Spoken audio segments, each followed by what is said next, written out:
There are nights when the quiet feels too loud. When the house settles into itself. And every sound, the hum of the refrigerator, the soft tick of the hallway clock, feels like a reminder that you're the only one left awake. That night was one of those nights. The air had turned colder than usual for spring in Northern California. I had left the porch light on as I always do. A small beacon for no one in particular. Or maybe deep down for someone. It was close to 10 when I heard the knock. 3 slow, uncertain taps on the door. Not firm like a delivery man's. Not bright like my neighbor Judy's. Just soft, like the kind that says, I didn't know where else to go. When I opened it, he was standing there. My grandson Matthew.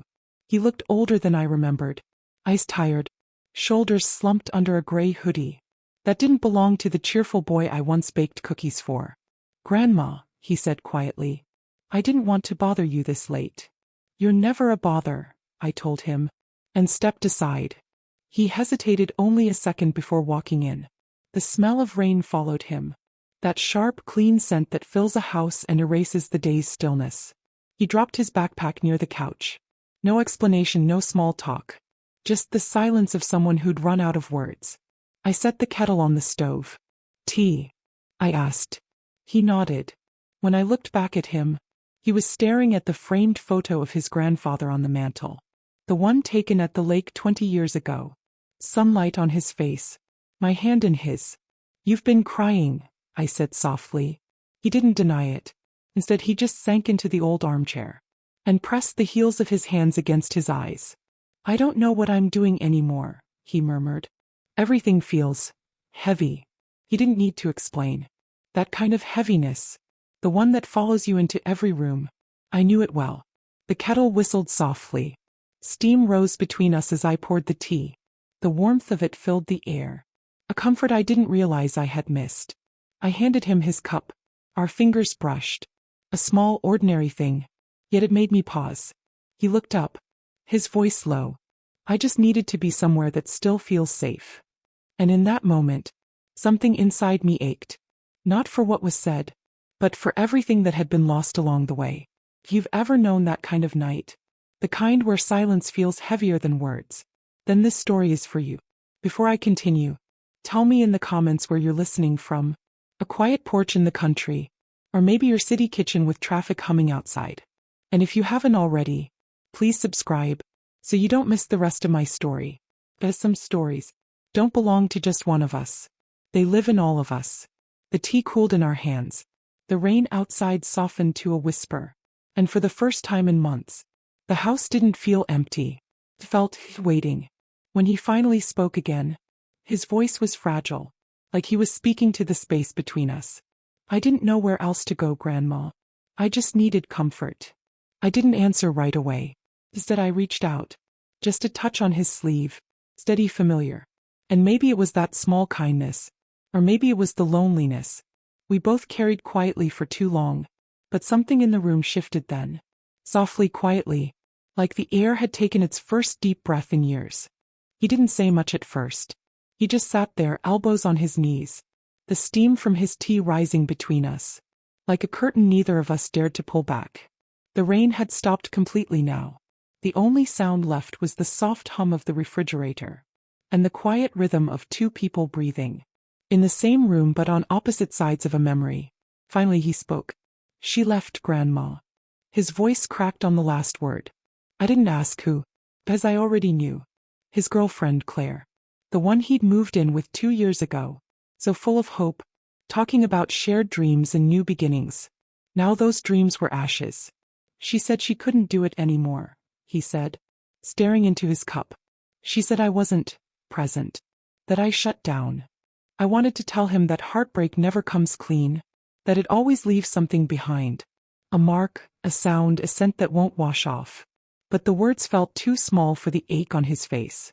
I'm sorry, sweetheart, I said instead. And I meant it. For him. And for every younger version of myself. Who'd once believed love could fix loneliness. He rubbed his temples. A slow, weary motion that made him look older than his years. I tried to make it work, he whispered. I really did. But lately, I just feel like I don't belong anywhere. The kettle clicked softly. Its metal cooling with a sigh. like even it was tired of the silence. I set my cup down, folded my hands in my lap. Belonging, I said slowly, isn't always about place. Sometimes it's about being seen. He looked up, and for the first time that night our eyes met fully. There was something in his gaze. Not defiance, not even sadness, just longing. Raw and quiet. Do you ever feel that way? He asked. Like you've been invisible for so long. You almost forget what it feels like to be noticed. His question hit deeper than he knew. I swallowed hard. All the time, I said softly. Every day since your grandfather passed.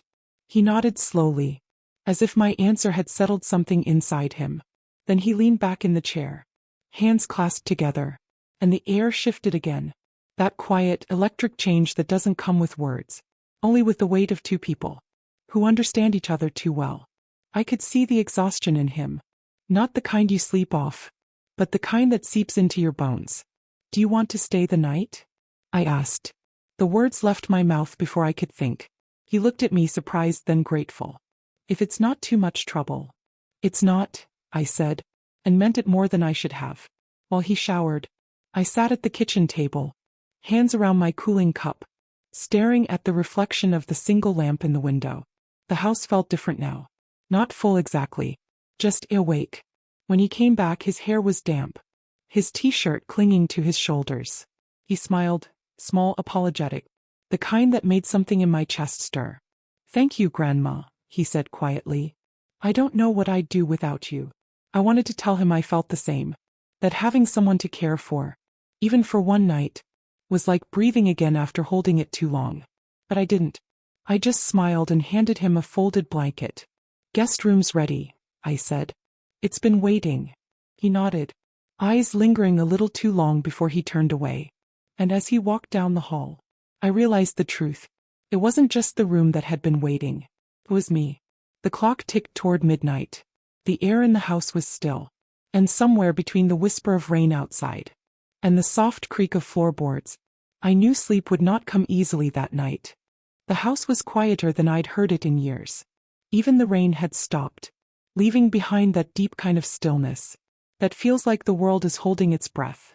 I moved through the kitchen, turning off lights one by one, each click echoing louder than it should. When I passed the hallway, I glanced toward the guest room door, closed but not completely. A faint line of light spilled through the crack, a thin golden thread across the dark floor. For a long time I just stood there, listening, not for words, just for presence. Inside I heard movement, a soft rustle, a chair creaking, the kind of sounds that only happen when someone else is awake. Thinking too much, the same way I was. I could have walked on. I should have.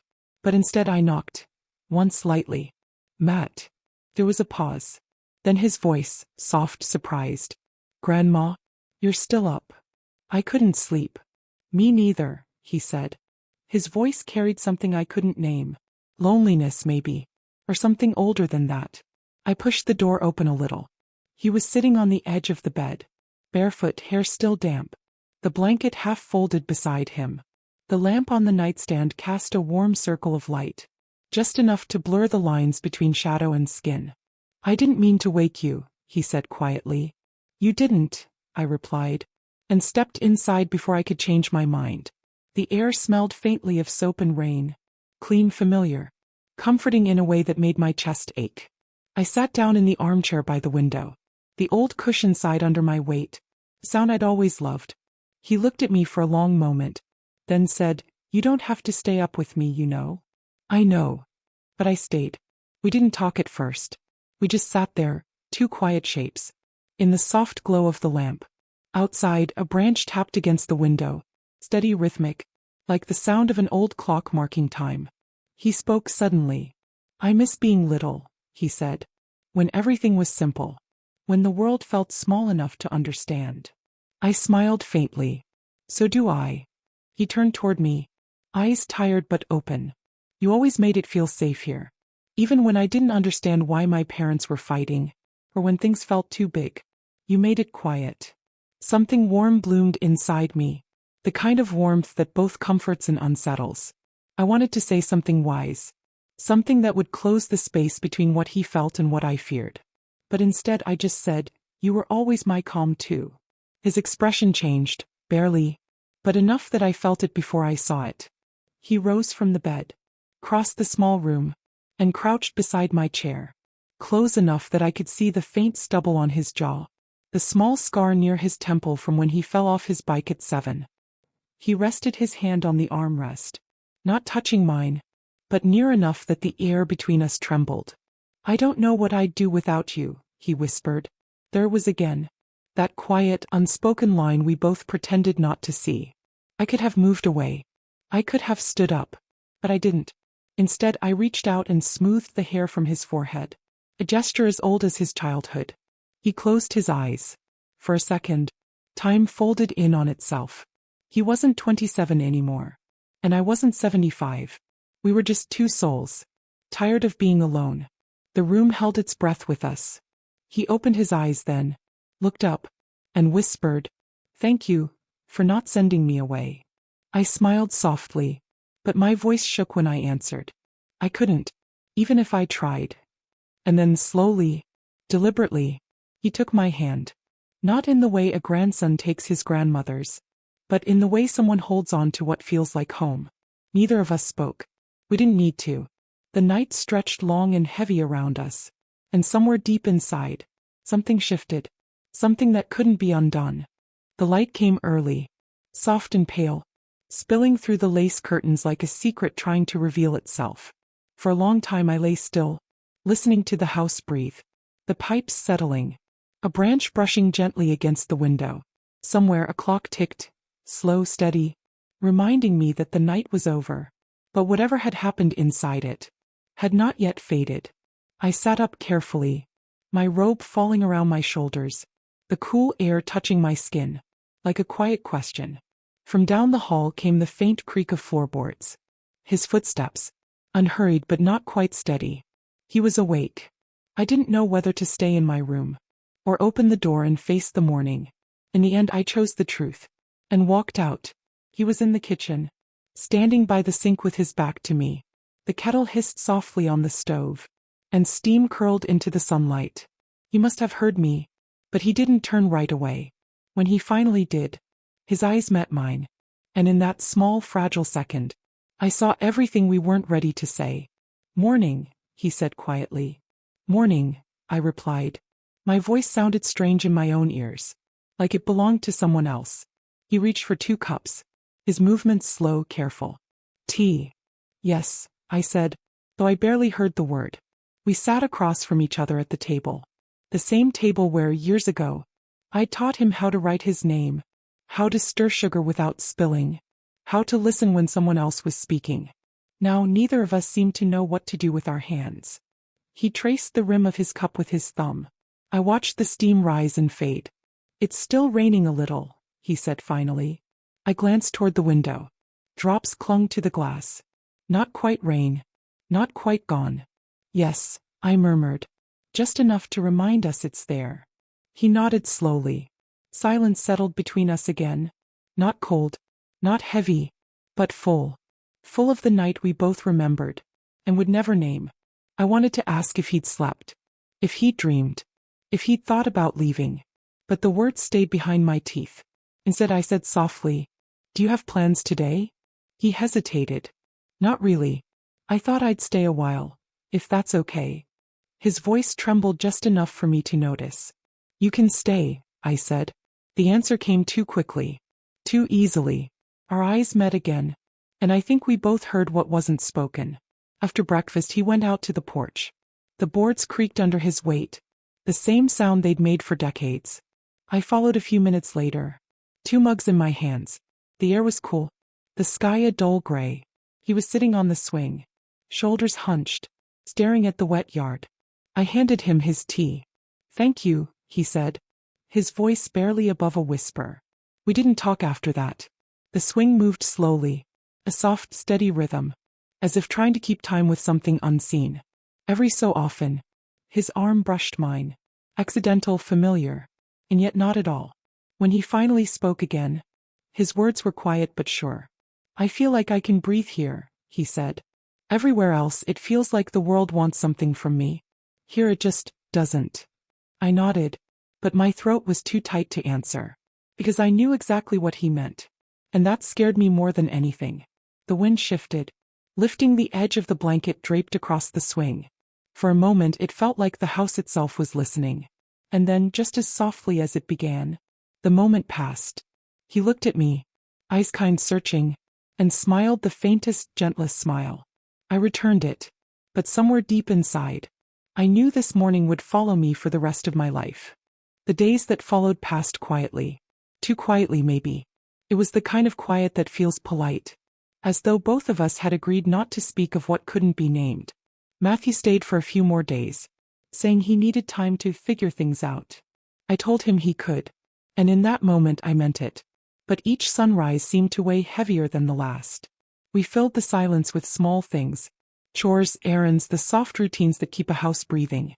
He helped me trim the roses out front, swept the porch, fixed the loose latch on the gate Robert had built so many years ago. Every now and then I'd glance toward him, and catch him already looking my way. He'd smile, and I'd find something else to do with my hands. The air between us felt lighter during the day, as if sunlight knew how to hide what the dark could not. One afternoon we worked in the garden together. The soil was damp from last night's rain, and the smell of earth clung to our hands. He kneeled beside the tomato beds, and I could hear him humming softly, a tune I didn't recognize, but one that made the moment feel almost safe. "Grandpa would have loved this," he said, brushing dirt from his fingers. "Yes," I replied. "He always said a garden keeps the heart busy enough not to break." He looked up at me then, and there it was again, that quiet understanding. But this time it didn't hurt. It just lingered, gentle, like light that chooses not to fade too quickly. Later, while he was out on a walk, I sat alone on the porch swing, watching the wind move through the trees. The air smelled of mint and cut grass. The house behind me felt still, but not lonely, not anymore. It was strange, the way peace could come wearing the same face as longing.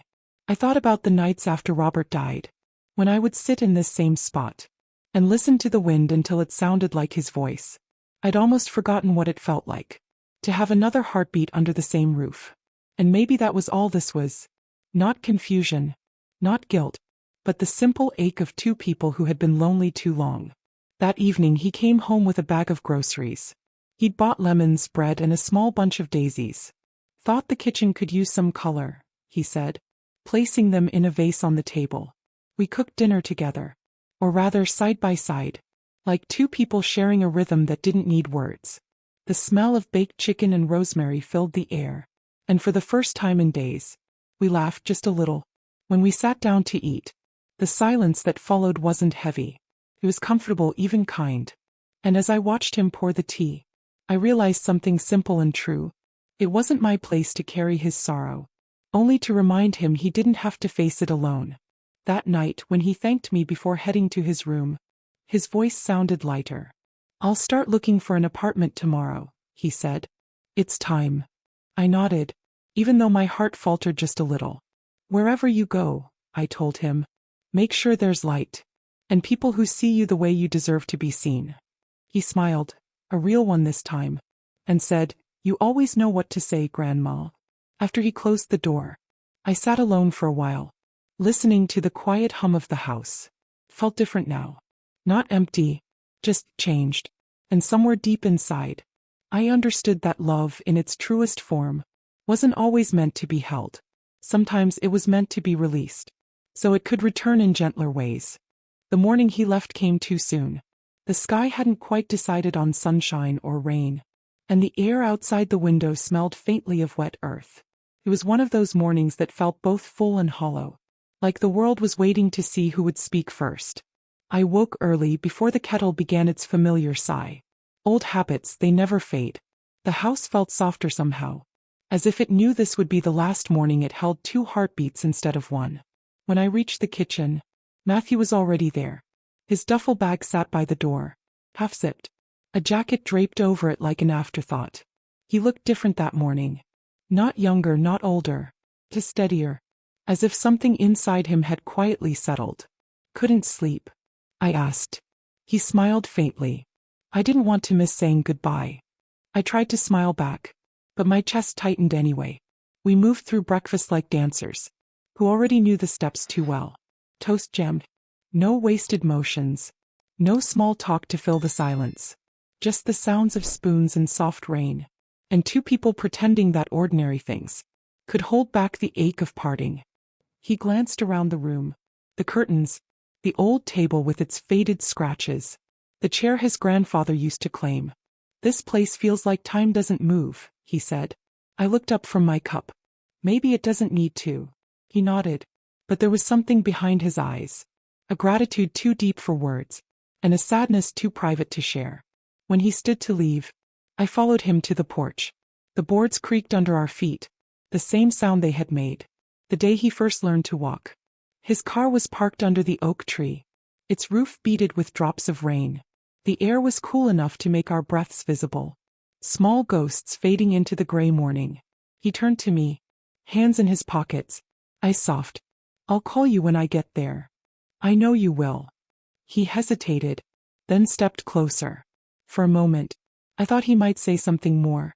But instead he simply wrapped his arms around me. It wasn't the clumsy hug of a boy anymore. It was something quieter, heavier. The kind that says thank you without needing to.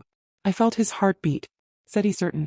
And for the first time in a long while, mine answered back. When he pulled away, I caught his sleeve before he could step down the stairs. Matthew, I said softly, don't let the world make you hard. There's enough of that already. He smiled then, a real one, and I saw in it every version of him I'd ever known. The boy who hid under the quilt during storms. The young man chasing his first dream. And now, the one learning how to start over. I won't, he said. Because you didn't.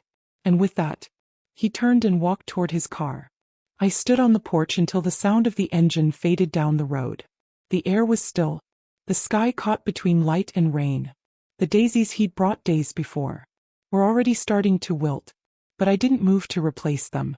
Instead I sat on the swing, listening to the faint creak of the chains.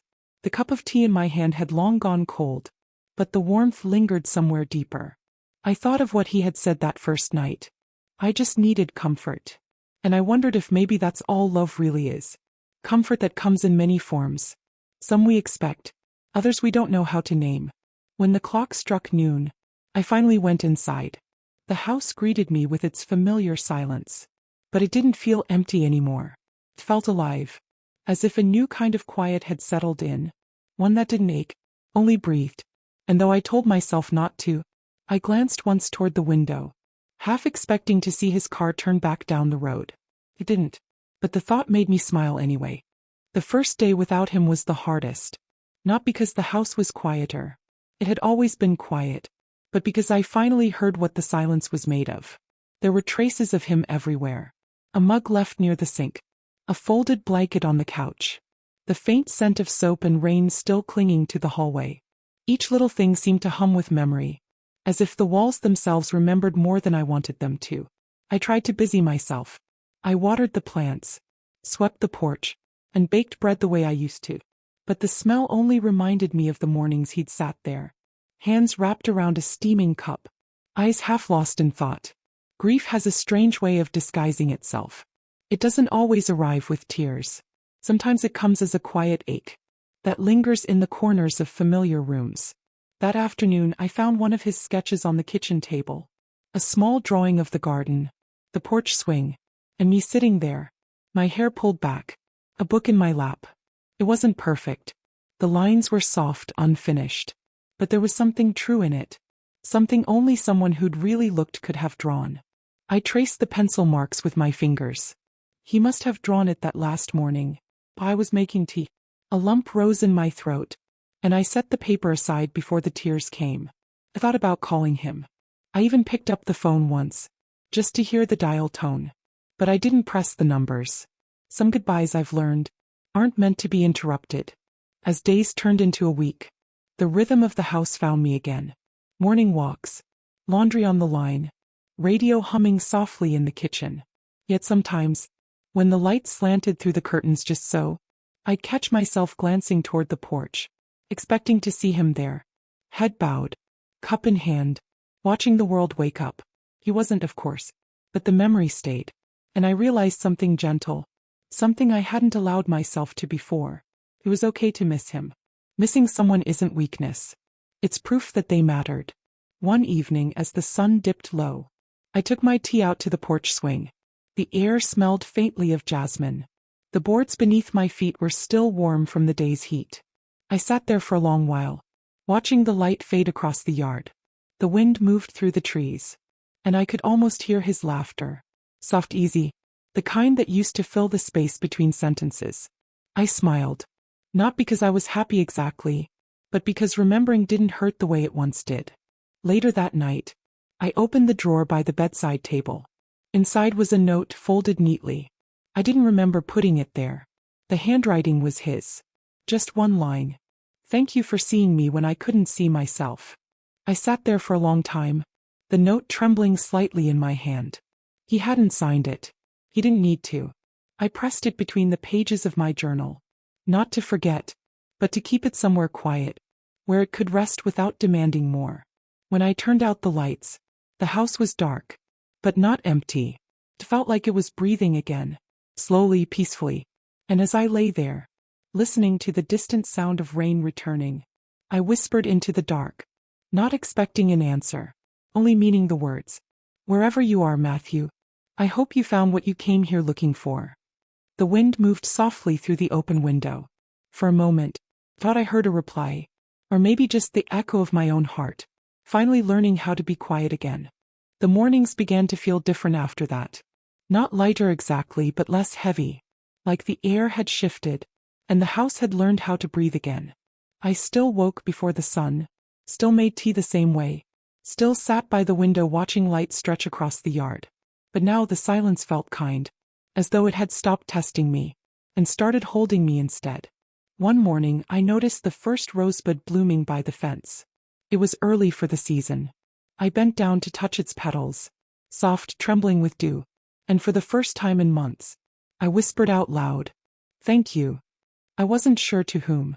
Maybe to the rose. Maybe to the morning. Maybe to him. People in town began to notice I was out more. Judy from the next street stopped by with muffins one Sunday. Said she hadn't seen me in a while and wanted to check in. I laughed, told her I'd been keeping busy. She smiled knowingly. "You seem peaceful," she said. And for once I didn't deflect. I just nodded. "I think I am." Later that week I went to the farmer's market. The smell of baked bread and citrus filled the air. Someone was playing guitar by the fountain. A tune I didn't recognize, but it carried warmth all the same. As I picked through ripe peaches, I caught sight of a young couple walking hand in hand. The woman leaned her head on his shoulder, and something about the way they moved together, quite sure without needing words, made my chest ache and soften all at once. Love, I realize, doesn't disappear. It changes form. Sometimes it stays in gestures, in memories, in the way you reach for a second teacup, even when you know you'll only need one. That evening I found myself drawn to the old photo albums again.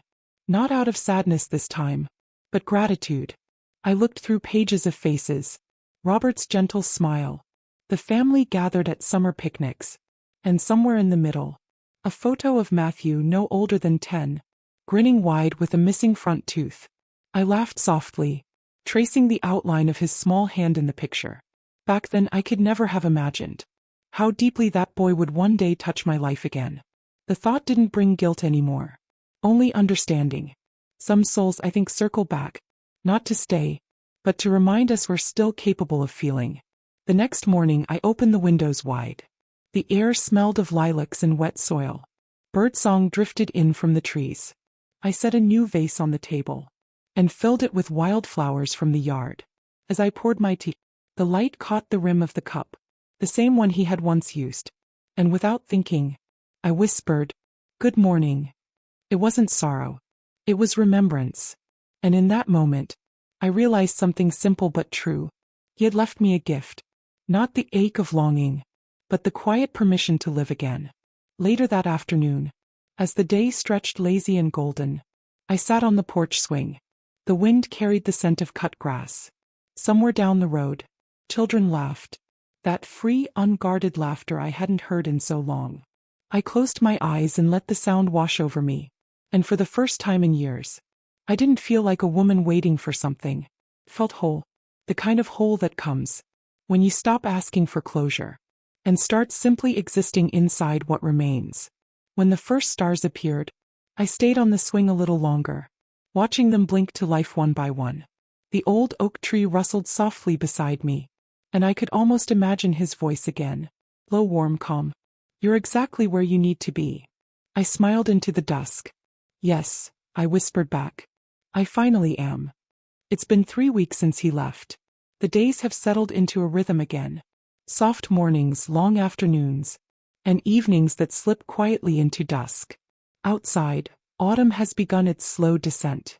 The leaves turn copper and gold, drifting across the porch like small, tired memories.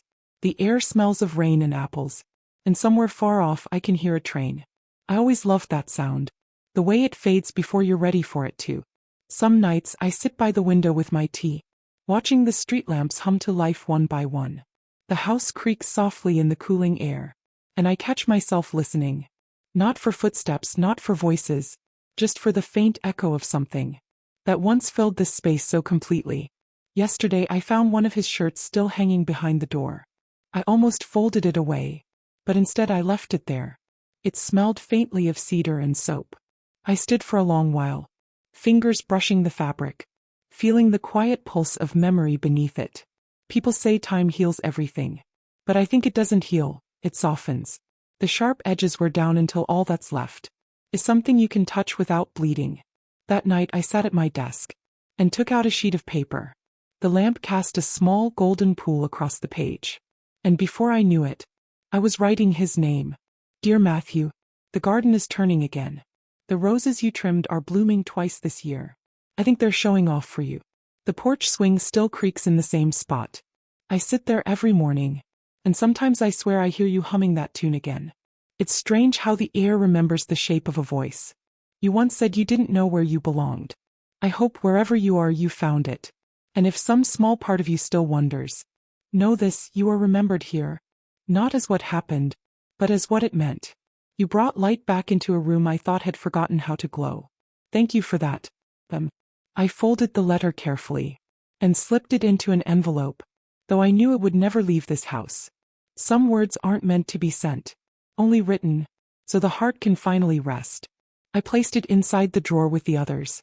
Old notes, faded photographs, a pressed rose or two from years gone by.